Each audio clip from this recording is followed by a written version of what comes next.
Welcome back to another lecture of the Elements of Sustainability series. Today, we have Dr. Lefsrud presenting on communicating risk to support sustainability discussions in a post-truth era. Effective risk communication is a valuable tool that should not be overlooked, and Dr. Lefsrud is going to walk us through the steps and considerations that need to be taken into account when addressing sustainability challenges such as developing climate change policies, enhancing workplace safety, and promoting public health. Dr. Lefsrud is an assistant professor of engineering, safety, and risk management at the University of Alberta. Most recently, Dr. Lefsrud was a Dow Sustainability Postdoctoral Fellow with the Earth Institute of Global Sustainable Enterprise at the University of Michigan. She also spent several years with the Association of Professional Engineers and Geoscientists of Alberta, regulating engineering, geoscience, and worked for a railroad in oil and gas and construction and environmental consultancies. Her research examines methods of hazard identification and risk management, evaluation and communication, and drivers of technology adoption in geothermal, mining, pipelining, construction, and railroading, among other industries. She has authored over 60 articles, chapters, reports, and practice standards. Thank you, Professor Lefsrud, for joining us today. We are delighted to have you. Great. Thank you, Erica, for that wonderful, wonderful introduction. I also want to thank Dow for supporting my postdoctoral fellowship at University of Michigan. And what that did was really challenge me to determine different ways in which we could embed sustainability discussions, sustainability practices across all industries. So it may sound like a lot of different industries that I'm involved in, and yes, I am. However, the principles remain the same with regards to risk assessment, risk evaluation, and risk communication. So as I said, I'll be drawing from a bunch of this different research to talk about how risk communication supports sustainability discussions in a post-truth era. So what I'd like to talk about today is how sustainability and risk communications are actually complementary concepts. So sustainability is how do we balance people, profit, and planets. So it's often described as the triple bottom line. And you've had other speakers in the sustainability series, such as Andy and Joe and Sarah, who've talked about the evolution of sustainability through time and across organizations. Risk management, what it does is it offers an approach to quantify, evaluate, and trade off those social, economic, and environmental risks. So what it does is it gives us the language so we can talk about sustainability in a way that businesses understand. And it also gives us the approaches in which we could then assess and then make those trade-offs in a business. So what I'm going to do in this lecture is I'm going to provide an overview of how what are hazards versus risks, because that's an important distinction that are often confused. Risk communication, generally, what is it? And it could be verbal, it could be visual, it could be different modes of communication. I'll talk about the interaction between legal, economic, and social licenses to operate. And this matters because when we think about people, profit, and planets, those are aligned with these different social licenses to operate. Who do we communicate with? So who are our external and internal stakeholders? So there's a number of stakeholders, plural, that we need to consider. When to communicate, early and often, is what ISO tells us in other research. What are the challenges in risk communication? And there's issues with regards to complexity, uncertainty, and ambiguity. And I'll talk about climate change and some other examples of why it's particularly difficult. I'll also talk about understanding emotion. And this is something that Joe Arvai described also. But how can it amplify or attenuate our risk messaging? But also how can it help us connect with our different audiences? And that connection, that resonance is quite important in an increasingly overstimulated world. And lastly, I'll talk about risk communication in a post-truth, post-trust, post-reality era. You know, as scientists, as engineers, we like to think that we're authorities, but increasingly people are turning to other sources of information and mistrusting experts, which further complicates matters. So first, I'd like to talk about what is a hazard versus a risk. So a hazard is a potential source of harm. So what could go wrong? So in this example, a snake is a hazard. Not all snakes, though. Rattlesnakes, things that bite, that are venomous, those are hazards. They can cause us harm. However, a risk is a likelihood of an event, so this harm-causing event, and its consequences. So it's usually when there's at least a possibility of negative consequences. So in the case of a snake, you have to be co-present with the snake. You have to be close to enough to the snake that the snake can bite you, and it could be, the harm could be anything from just a bite, it could be cause an infection, or it could cause you death. So there's a range of consequences and a range of likelihoods depending upon how close you are to the snake, what kind of snake, a bunch of different factors. So not all risks are created equal, and a hazard doesn't necessarily equal a risk. So that's an important distinction I'd like to make. So risk communication is the exchange of real-time information, advice, and opinions between experts and people facing threats to their health, economic, or social well-being. So in the case of a snake, if you were to be walking, say in a park in Arizona, you might see this sign: rattlesnakes might be found in this area. They're important members of the natural community. They will not attack, but if disturbed or cornered, they will defend themselves. Give them distance and respect. So what this does is it tells you rattlesnakes might be present, so you've got the presence of a hazard. What do you do to make sure that you stay away from the snakes, right? Give them distance and respect. And if not disturbed, or if disturbed, they will defend themselves. So wear long socks, wear boots, other things that you might want to do to be able to protect yourself in terms of this snake. So this is a fairly clear example of risk communication that tells me as a person, what is my hazard, and then what do I need to do to be able to appropriately manage my risk associated with that hazard. This is an example, a similar example. We were in Banff last weekend, and this was a cougar warning that we found on the hotel door. When I look at this, I'm like, okay, a cougar warning. There's a lot going on in this messaging. We've got where, we've got why, we've got to avoid an encounter, for additional information, please report all carnivores. What's a carnivore? I don't know what that is. So you've got English, you've got French, you've got a lot of information, small words, so I have to squint to read it. It's an example of trying to stuff too much into a risk communication. I would suggest the one on the left in rattlesnakes is fairly self-explanatory. The one on the right is less effective because they're trying to do too much on a risk communication. So it's two examples of what risk communication could look like, good and not so good. So what the purpose of risk communication is first of all, is to enlighten. So for these rattlesnake and cougar examples is, how do people understand those risks and become risk literate? So they know what those risks are and how they can then make changes, behavioral changes, to take protective actions such that they can minimize the frequency or the consequences associated with that hazard. What it does is it also builds trust. So it allows risk management agencies to say, look, we know that there's hazards here. We want you to enjoy the park, but be careful, there's rattlesnakes or there's cougars, and take steps such that you can avoid your conflicts associated with wildlife and humans in a park. So how do you take part in your own risk management process such that you can minimize the amount of harm that's caused by some sort of interaction? So again, that's what risk communication is: enlightenment, behavioral changes, trust building, and conflict resolution. So if we can understand then and manage risks, and really that's the purpose of sustainable design and development, is how do you then balance environmental risks, safety risks, and economic risks simultaneously? Because if you're an individual, or if you're a corporation, or if you're an industry, you always face these challenges of how do you balance these risks simultaneously. And there are very, very many complex interactions between an operating production processes and its environment. So if you're going to be balancing these risks, or even imposing risks on others, what we need is permission from society to operate. And it's often delegated through a government. It could be a state or a provincial government, or a federal or municipal regulators. So they're just one example where they give a permit to operate, either to withdraw water from a river or to emit certain pollutants into the atmosphere. So that's given them their license to operate. But that permission can be revoked or modified at any time. Just because you have a license to operate doesn't mean that you can operate the same that you've always operated forever.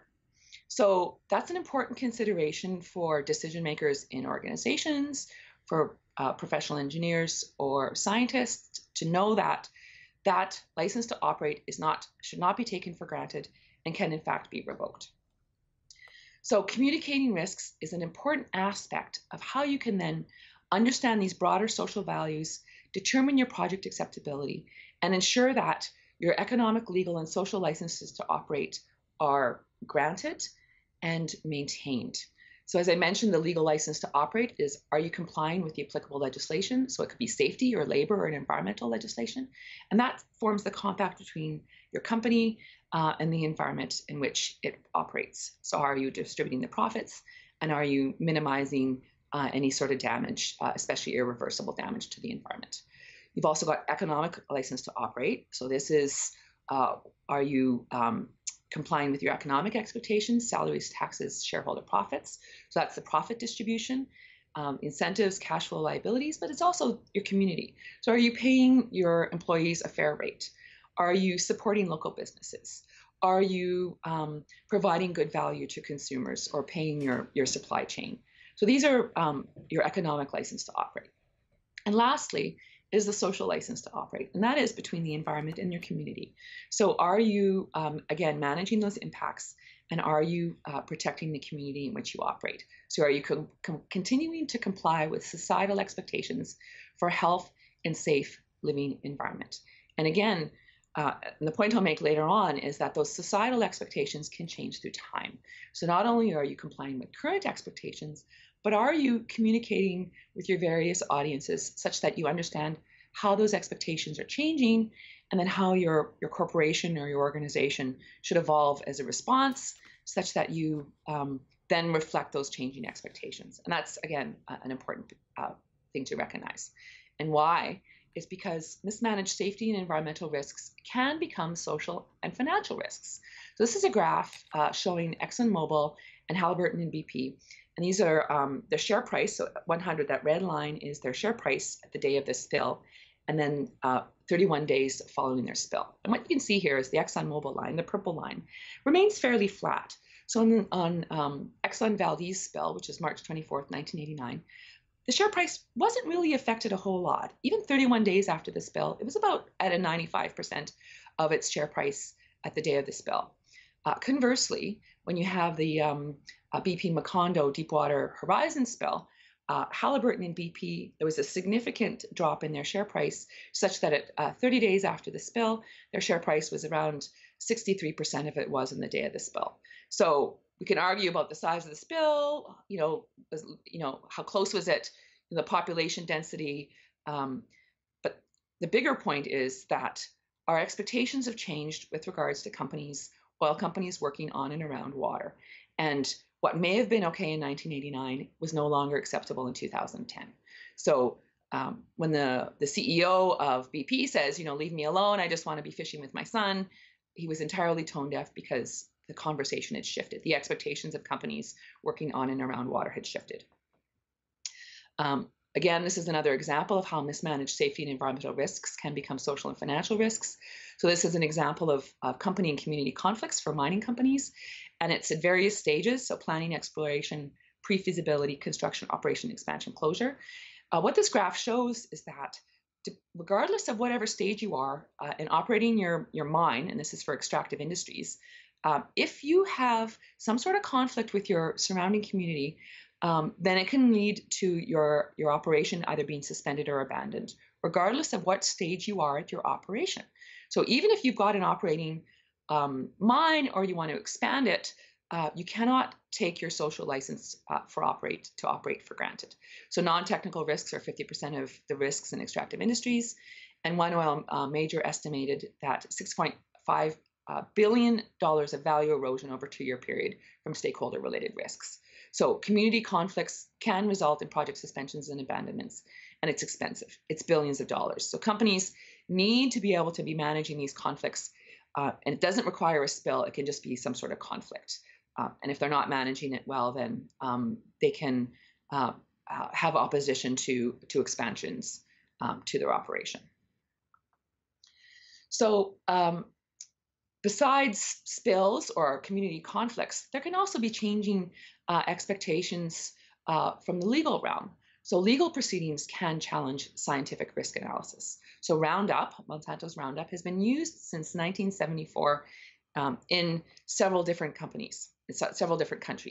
So in 2015, the World Health Organization Agency for Research on Cancer classified glyphosate as probably carcinogenic to humans, even though there was 800 and some scientific reports that said it was safe if used properly.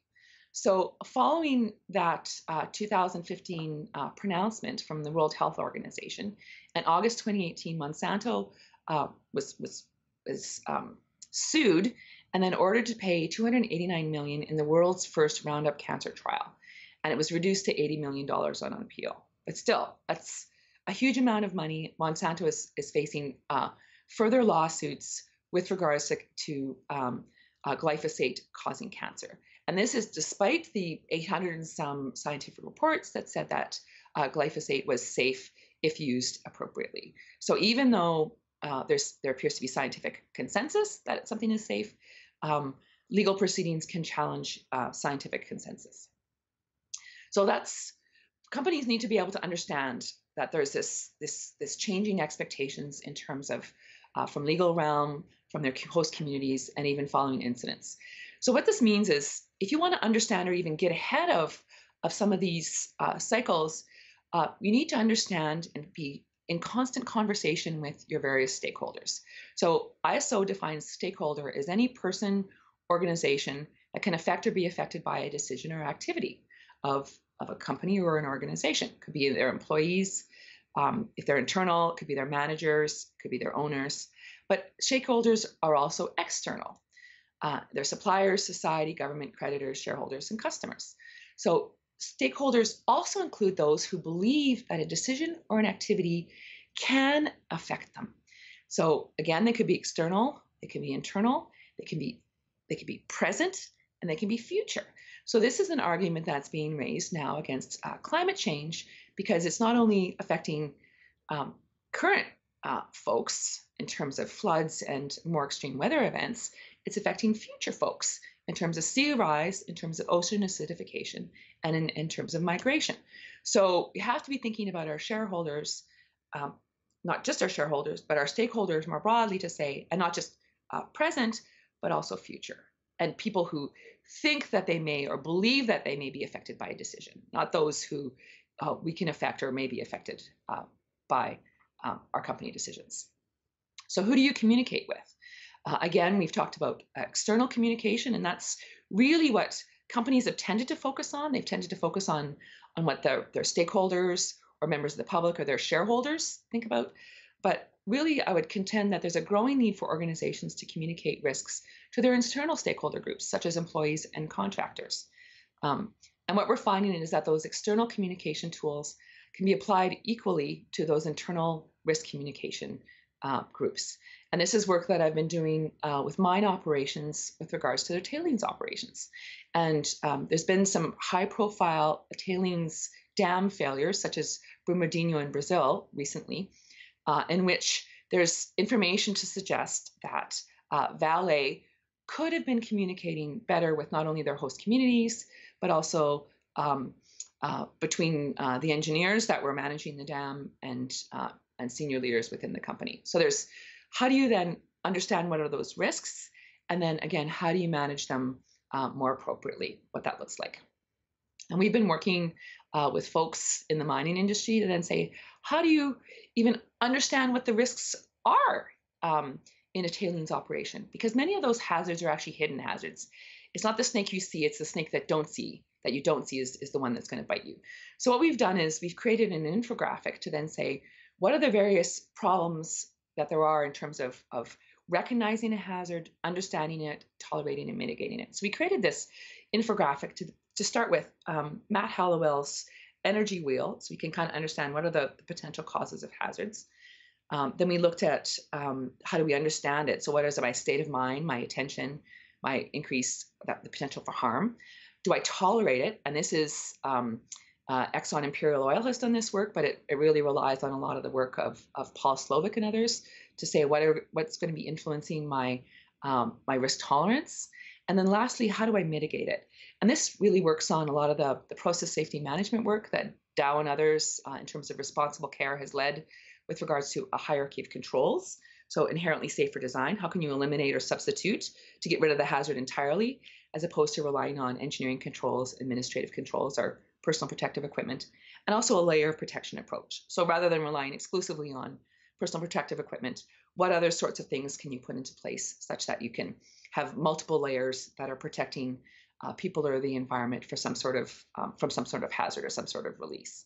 So again, this is something that we've developed for the mining industry with regards to tailings, but it could equally apply to agriculture, which is one of the highest injury rates, or aviation. Aviation and the Boeing 737 MAX 8s look a lot like the failure to be able to recognize a lot of these signals. What are our hazards, and then how are we putting a layer of protection approach in to protect ourselves from any sort of resulting risks? So what we also found is with internal communication is that we can often have breakdowns in risk communication. So it could be in the work that we've done in the mining industry between different organizational groups. So you assume that if you've got a message that everyone hears it, and that's not always the case. It could be between frontline operations and planning.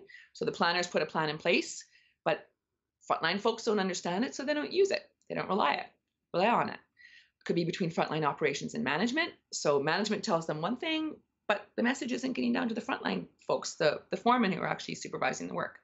It could be between different operations in a mine. So it could be tailings, which handles kind of the waste water and other contaminants, the tail end. But are they talking to the plant? Are they talking to mining? Are they talking to maintenance or other site personnel? And we're finding that there's been a breakdown in communications between these different groups.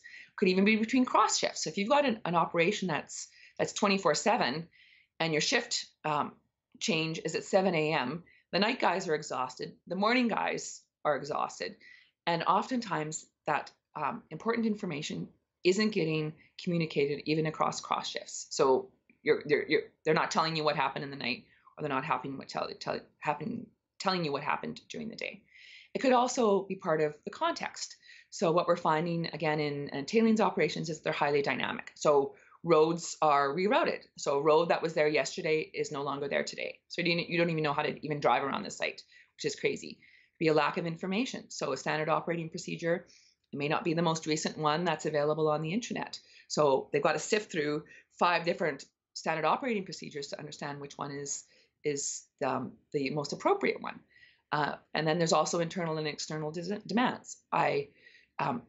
I'm going to get a certain amount of work done during my shift, and it blinds me to the other hazards that are in my workplace. Or I've got some sort of production pressure that's being put on me by my foreman, and it causes me to be blinded to the other things. I'm just focusing on the task at hand, which is, again, causing me to have some myopia about the work that I'm doing and the associated hazards with it.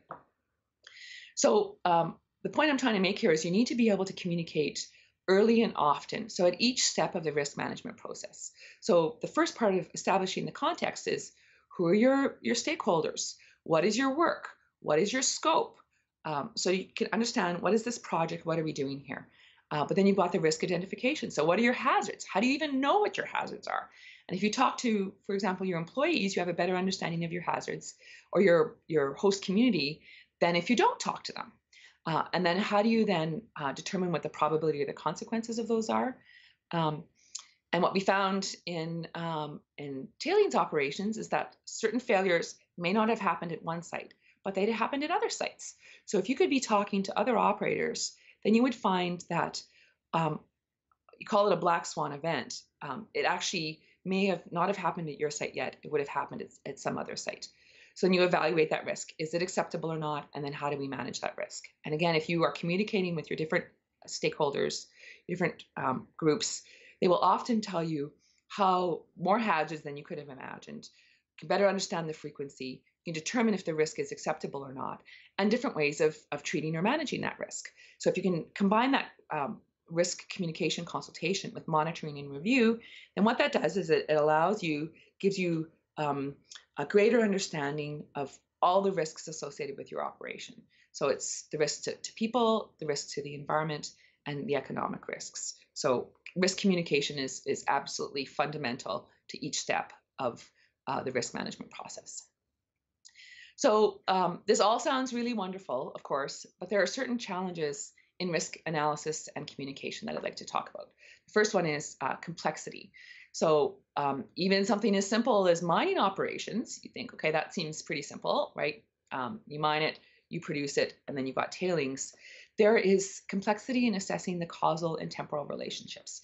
This becomes even more difficult with something like climate change. We've got modeling to say, okay, now, how do we even understand the role that CO2 or other greenhouse gases plays in the atmosphere, to ocean, in the ocean itself, land versus ocean? It's a very complex interrelationships. There's uncertainty. So there's also variation amongst individual targets. So, for example, if different people even have different sensitivity to heat, something so simple. So that's why a lot of older folks who may be housebound tend to be the ones, if there's a power outage during high heat, so a heat wave, the older folks are the ones that tend to be the more vulnerable during those heat waves. It could be uncertainty in measurement and any sort of inferential errors. So are our measuring devices, are they even calibrated? Or does it introduce extra levels of uncertainty in terms of how we're measuring things? It could be uncertainty in terms of our general stochastic relationships in our models. Do we understand how these different variables interact? Are we making certain simplifying assumptions that are causing uncertainty or error to be embedded in those models?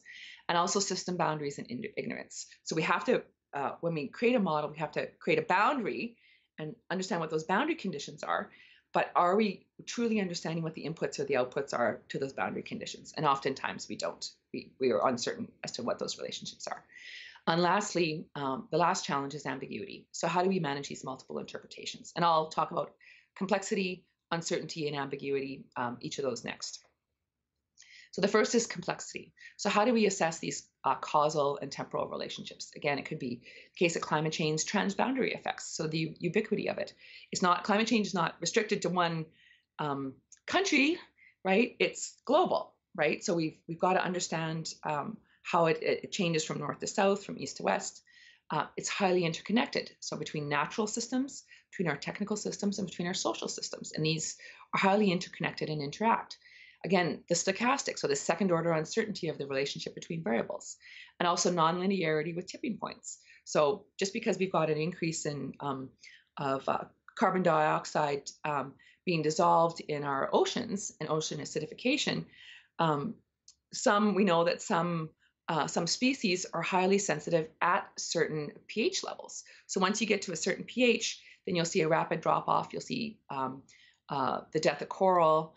And it's not like it's a slow sort of decline of a lot of these populations. It could be a rapid drop off once a certain pH is reached.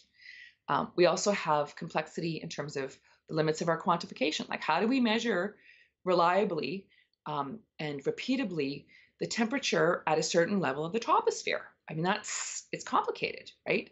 How do we even manage fragmented responsibilities and lack of coordination between our governments? The UN IPCC has attempted to do this with a great deal of success, but there's still challenges with regards to that. There's also contra-intuitive implications with regards to our complexity.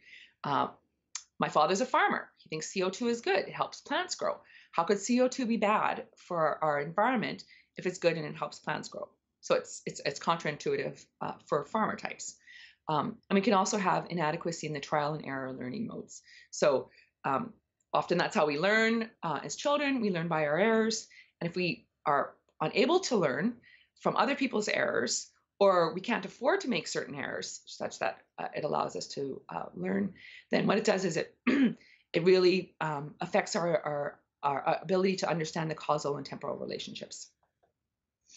So there are also again, various sources of uncertainty with all of this. So it could be uncertainty in terms of our errors in how we look at our data, in terms of how we capture it even. Like I said, if our measurement devices aren't calibrated, it could be in our resolution levels in terms of how we measure, like how frequently or at what different temperature differentials are we measuring. It could be in our parameters. Do we truly understand even, like I said, probability and consequences are not a single point, they're distributions. Do we understand what those distributions look like?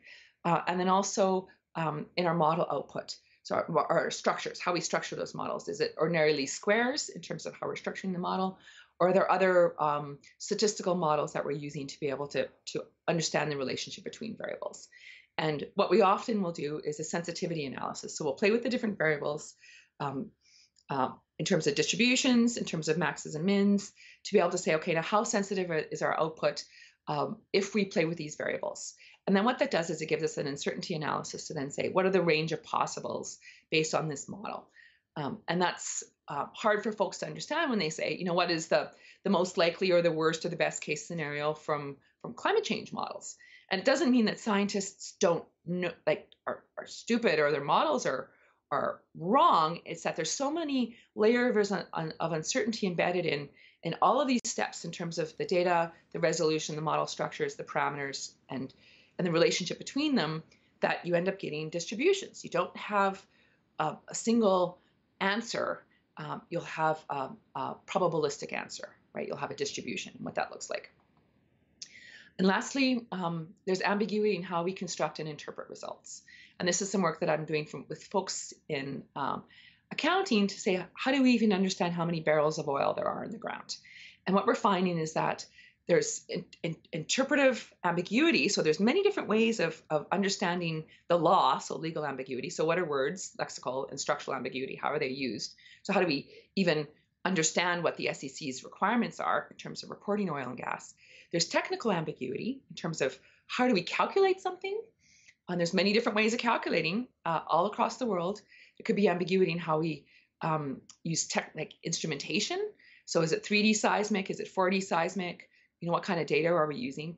And also, how do we understand the accuracy? And I've hinted at before, is it deterministic, like a single number, or is it probabilistic? Is it a distribution? And how do we then roll that all up into some sort of understanding of, you know, what is this oil from a technical perspective? And that is interpreted by different professionals. So you've got professional engineers, you've got geoscientists, you've got accountants, and they don't necessarily know what another engineer does, let alone what an accountant does. So they've got interprofessional role ambiguity or even ignorance. I don't want to know what the accountant does. Don't tell me, because then I'll be held responsible for what the accountant does. And then you, as a result of these different understandings of how the world works, each of these things are embedded in cognitive ambiguity. I have my way of seeing the world, and I don't understand how another professional sees the world. So like I said, the example here is oil and gas reserves accounting, but it equally applies to climate change. And that's some other work that I've done that demonstrates that geoscientists think about climate change very different than professional engineers think about climate change. It's because of how they see the world, how they see the past, the present, the future even.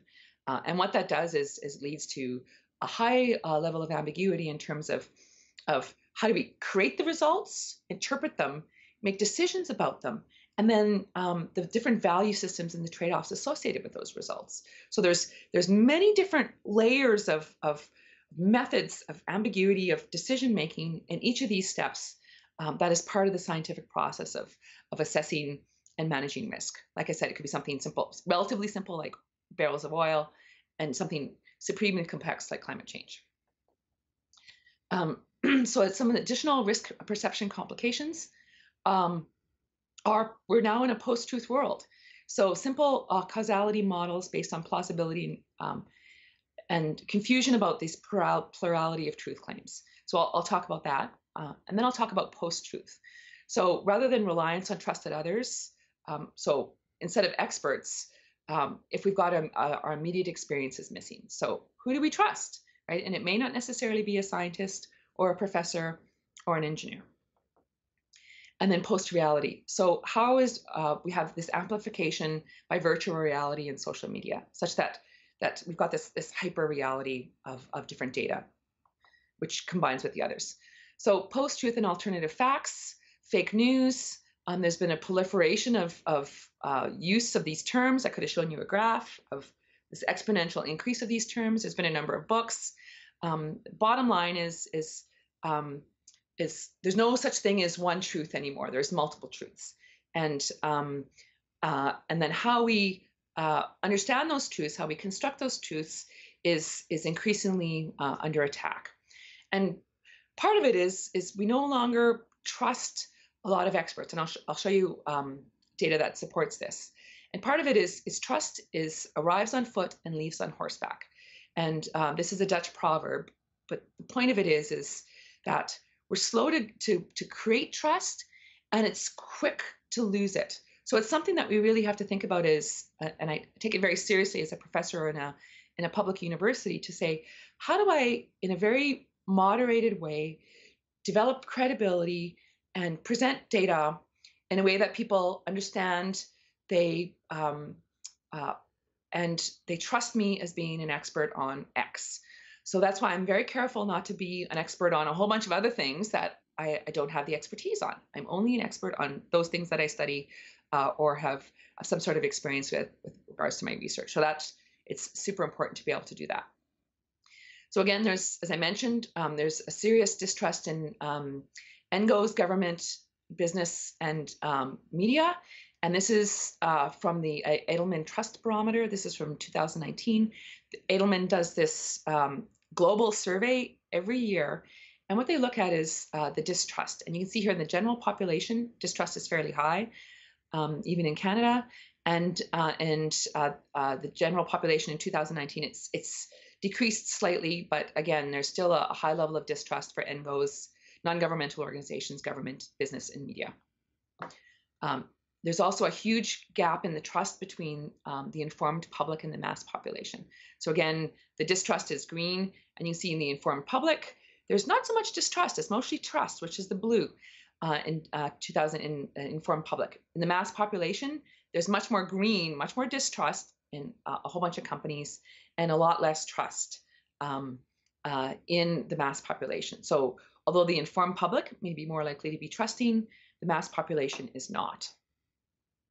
So what's going on here? Well, previously accepted models of how support is built for different industries or different products, how that is built is no longer applicable, and especially in mining. So if you look at this pyramid at the top, it was always assumed that if you had awareness in a company or a product or an industry, then you had familiarity, then you had trust, and then you had advocacy. And these were the building blocks of how you built trust and how you built advocacy. And this is research that was done in Canada in 2013. And we can see that in farming still enjoys a 50% advocacy. So 50% of respondents would advocate on behalf of farming. Forestry is also receives a high level of support, advocacy at 12%. Energy is at -1. So that means that people are actually, and this is 2013, it's probably even worse, are now advocating against mining companies, energy companies. And you can see the other ones, also it's no longer the case. So farming and forestry have a high level of trust and advocacy, but energy no longer does. So this is, people do not advocate for energy companies anymore, for the most part. But at the same time, although this sounds like a kind of a bad news story, where can people get their information from? Who do they trust to get their information from? So it's not all bad news. I want to show some good news here. And really, who they trust is company technical experts at 65%. And this is a 2% increase over 2018. Academic experts are trusted by 63% of folks. And then a person like yourself is 61%. So if I'm working for a company, or I've got certain academic credentials, I have a PhD, and I'm a mom, I'm a person like you, then I'm much more likely to be trusted. So that's a good news story, right? So you can think about, or regular employees, think about who could or should be carrying your company's message or your organization's message, and develop those relationships with regards to risk communication. It's those company technical experts, academic experts, and a person like yourself. That's who's generally trusted to be able to talk about some of these risk communication questions, right? I also want to talk about how news is being amplified. So it's not just about one-on-one conversations, it's also the kinds of conversations that we're having in the news media. So the kinds of things, the kind of conversations I'm having with you, Erica, or when I'm talking to a media or reporter or some sort of online thing. What we find is that we've got more people who are amplifying the news. It's increased from 26% to 40% from 2018 to 2019. So more people are consuming news weekly and sharing their content several times a month or more. So people are reading news, they're sharing it, they're talking about it, right? They're really amplifying news. We've also got more consumers, so that's increased from 24 to 32%, so 8%. So more people are consuming news on a more regular basis. And the number of disengaged has actually decreased from 49 to 28%. So what we're seeing is, again, a 22% increase of folks who are engaged with the news and amplifying that news. So again, that's a good news story. If you've got the experts in the media and they're talking about things in a balanced way, using credible data, then that has the ability to be amplified. So that's why it's even more important to get company experts or academic, engaged research. That's something that Andy Hoffman's really supports, to get talking in the public about what are risks and how do we manage them. So who amplifies media information? Again, more women than men become amplifiers. You look on the far right-hand side, the difference in 2018 to 2019, there's been an increase of 23%. So 57% of women are in the informed public are amplifiers, news amplifiers. So again, if I'm going to talk about, people like me, as a mother, I should be talking to other mothers. I should be out there in the news saying, this is what's going on, and that is much more likely to be amplified as a result. So besides understanding who's trusted and how news is amplified, we also need to understand that decision-making about risks is besides it being rational, it's also emotional. So we have the technical risk assessment side, which is what I've talked about, probability and consequences and all of that, in terms of facts, the options, the outcomes, how do we make those decisions? But we've also got this emotional evaluation boost. And it converts the activation of biases. So what are we paying attention to and what do we do with that information? And it can affect how we evaluate that information, but it can also affect our reasoning, our choices, and then the broader decisions that we make about risks and how to manage them. So rather than ignoring emotion, as we must understand and measure it. So again, this is following Joe Arvai and the work that he's done, is we need to understand emotion and how that's part of our decision-making processes. So I was really interested in this myself, just because of some of the climate change work that I've done. So I worked with some psychologists to say, okay, now how can we actually measure emotion? And you can measure it in terms of the valence and arousal. So how positive and negative, or how much is it likely to motivate action? And we built mathematical regression models using co-occurrence similarity. And we estimated 78,000 words. So the valence and arousal of each of those words, we've now increased it to a few 100,000. So we can say, we know that there's certain emotionality embedded in certain words. So if we know the emotions of certain words, then we can say, what's the emotion of certain articles or certain messaging? So just kind of show you what emotion is. We've got intense versus mild. So we've got our arousal on our vertical, and then we've got pleasant versus unpleasant on our horizontal. So that gives us 4 quadrants. So the top right quadrant, intense and pleasant, is we're excited, I'm happy, it's Christmas time, I can't believe it, this is wonderful. Intense and unpleasant. So the top left is I'm angry, I'm going to fight, I'm frustrated, I'm distressed. So this is I'm going to fight against you. Unpleasant and mild. So the bottom left is I'm depressed, I'm gloomy, I'm bored, I'm going to curl up in a ball and withdraw from the world.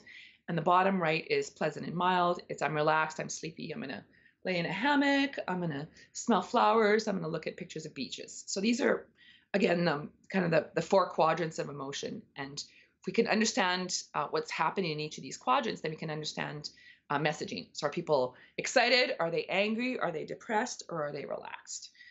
Associated with certain messaging.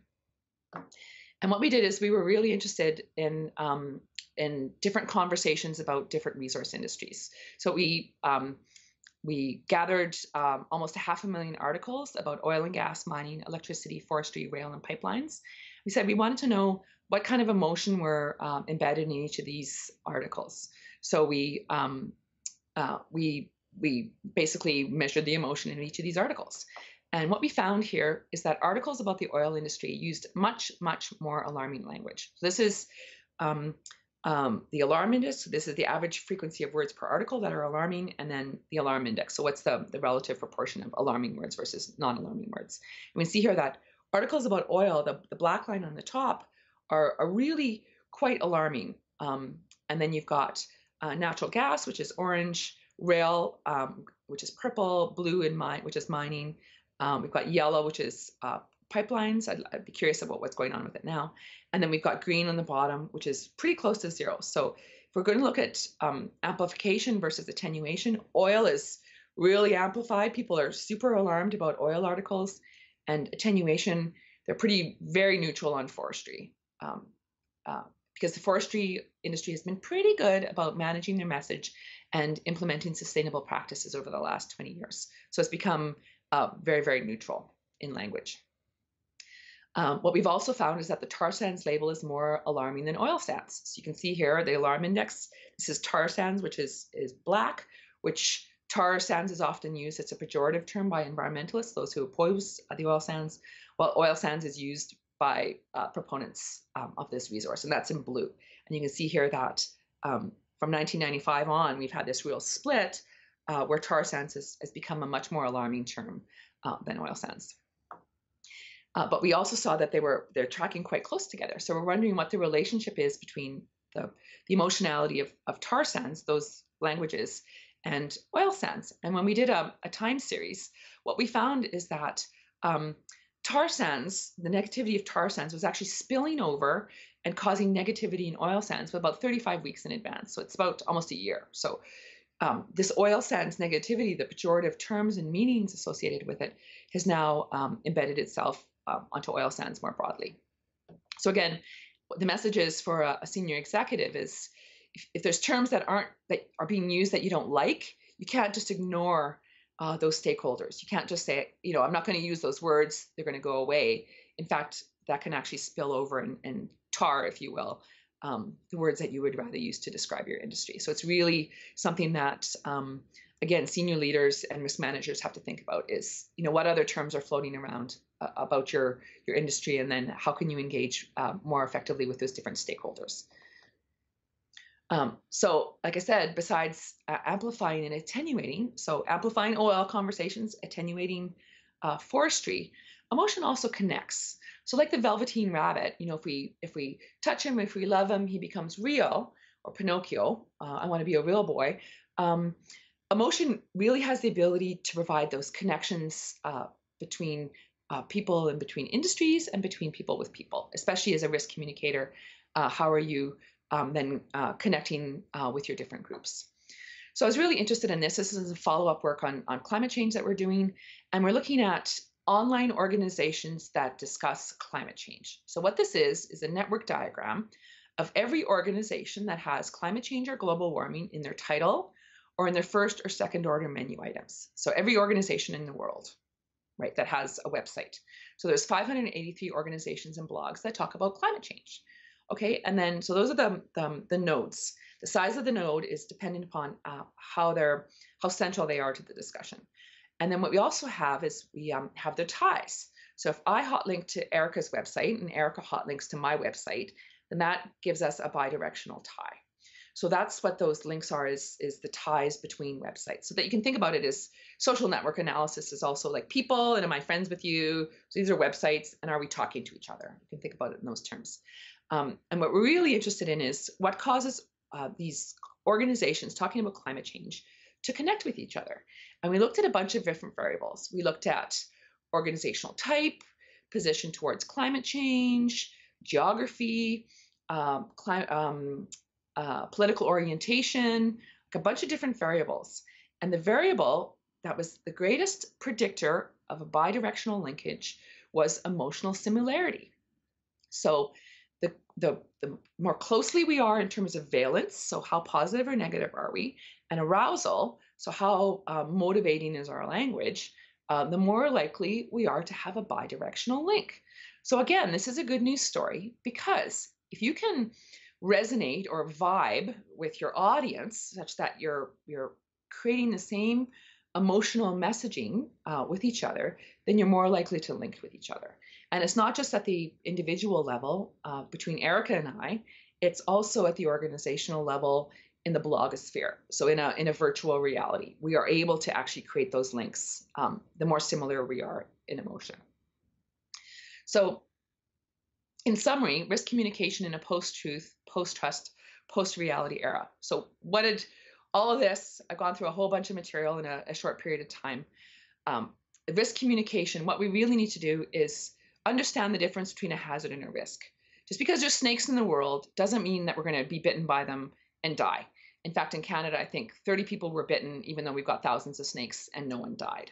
Okay, so snakes, even though it may be embedded in our hindbrain, evolutionarily, we should be afraid of them. Actually, there's no basis for that fear, right? We're not going to be bitten and we're not going to die from them. We have to understand the meanings of standards and the respective goals behind them. So when we're thinking about legal license to operate, economic license to operate, and social license to operate, we have to understand what are the different standards and then what are the respective goals, so we can understand what's going on here. We also have to understand that poorly managed technical risks can spill over to economic and social risks. We can talk about that with regards to spills, with regards to mining operations, and even with regards to how we talk about oil sands versus tar sands. And also, risk communication must be early and often. Do you understand who your stakeholders are? Can they help you identify those hazards? Do you know what the probabilities and consequences are? And are you evaluating those risks appropriately and managing them appropriately? And stakeholders can really help you with that, which is why risk communication is so important. We also need to understand the differences between a random event and underlying systemic variables. So what are those sources of uncertainty? What are our distributions with regards to our probability and consequences? We also have to understand the scientific method of how risks are assessed. There's a whole lot of complexity, and research shows that if you can show pictures of how your model functions, then people understand that complexity a lot more easily. We also have to understand the sources of ambiguity. So what is the ambiguity in terms of the laws, in terms of the technologies, in terms of the professions and how they work, and how they then construct data and interpret that data. There's also trade-offs and value conflicts when managing risk and making regulatory decisions, including the benefits. So we really have to understand those trade-offs and value conflicts. And that's, again, part of risk communication. So again, recognize the sources of amplification and attenuation. So we've got the emotion. I've talked about the source. Am I trusted or not? What sort of channels? So media is really being amplified, and also interactions. So how can we then make sure that we are resonating in terms of our emotion? And again, emotion is a real connector in risk communication. So how do we then make those connections? And lastly, trust and credibility cannot be produced or manufactured. This is my strongest message, but only earned in terms of performance and effective risk communication. Like I said, trust walks, arrives on foot, and leaves on horseback. So how do you make sure that that you're walking together with those in your stakeholder groups in risk communication? So thank you, Erica. I'm ready now to take questions. Thank you very much for that really great lecture. Let's start with some questions. So to improve internal communications within, you were talking about mining operations in particular, do you develop graphics to help employees better uncover hidden hazards? Was the use of the images particularly helpful in risk communication? Yes, absolutely. So because many of those hazards are hidden, for example, naturally occurring radioactive materials or electrified equipment, and it would be something that you can't see it, you can't smell it, then you can't perceive it, and you don't even think that it could be present.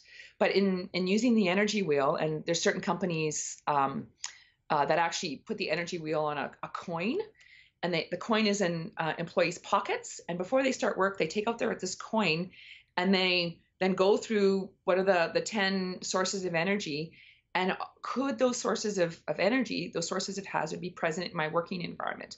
And using like that visual aid, a physical aid, and like a coin, actually helps folks go through and determine what are those hazards that could be present And that would be part of a tailgate exercise or some sort of pre-work briefing that allows folks to together determine what those hazards are. And those are physical hazards that would be present in a workplace. So the use of that energy wheel is very, very effective for individuals, but then also for teams to be able to together identify what those hazards are. So yes, visuals are fantastic, because if something is hidden, how do you make it visible, right? You can't physically make electricity or radioactive materials visible, but if you remind people to look for potential sources of it, then it becomes visible in their imagination through the use of like a mnemonic, like an energy wheel. So yes, and like I said, those visuals, we're using those. I presented to a bunch of agricultural, and they like this too. They can see the usefulness of it.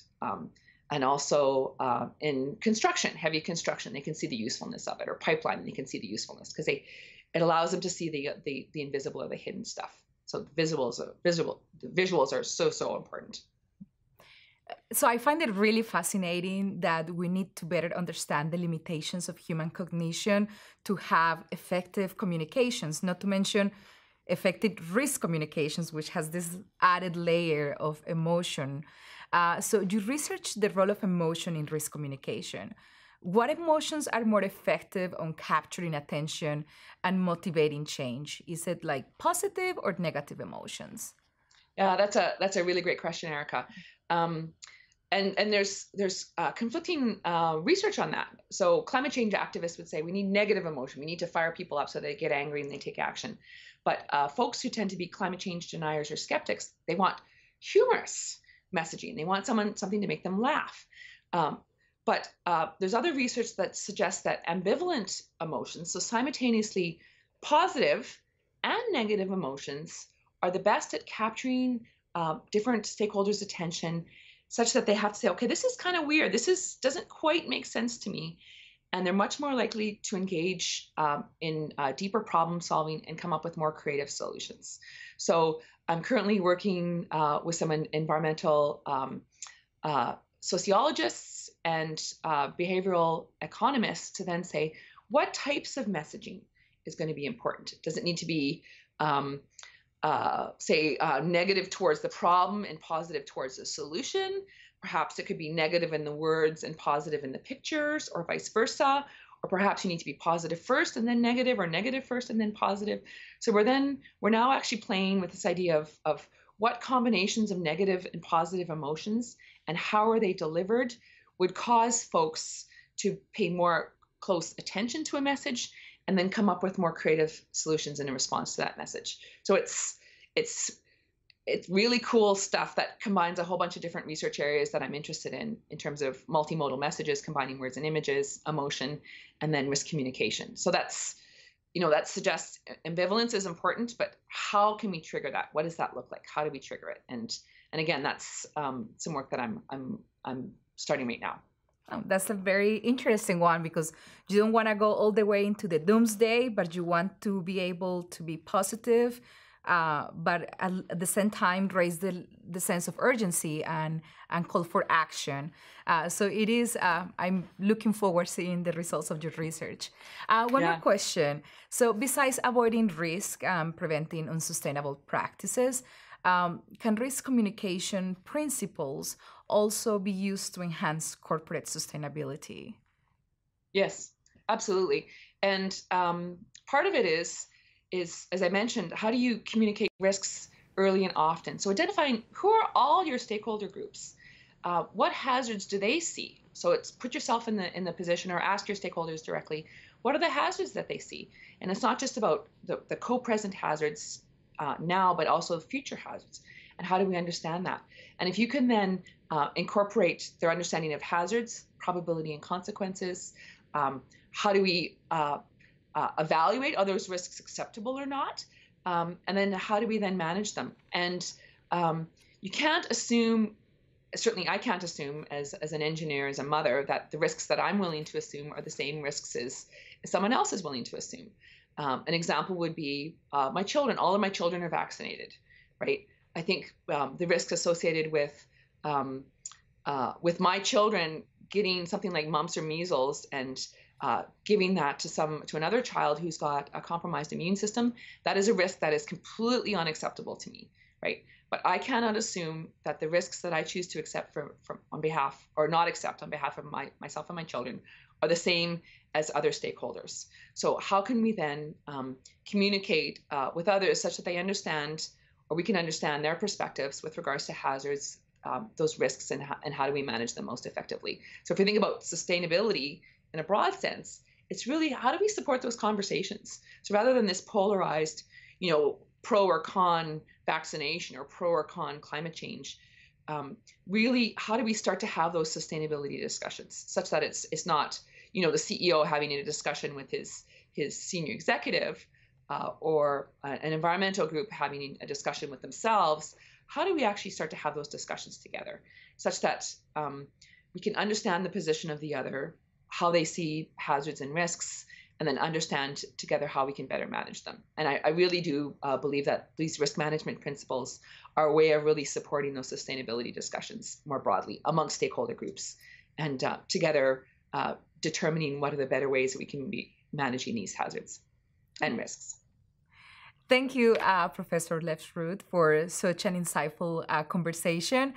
It's really important to understand the value of effective risk communication, and actually just effective communication overall, because we live in a very polarized world. Opening the space for learning and dialogue is really important because it's not one team or the other. We are really one team, planet Earth. So it's not about being right, but being open to understand other people's positions as well, and try to find the best solution in, as you mentioned, in a post-truth, post-trust, post-reality world. So let's check our own unconscious bias and our limitations of incognition to be able to move forward and create the world that we all want to see. So thank you again. Thank you for tuning in. I'll see you in the next one.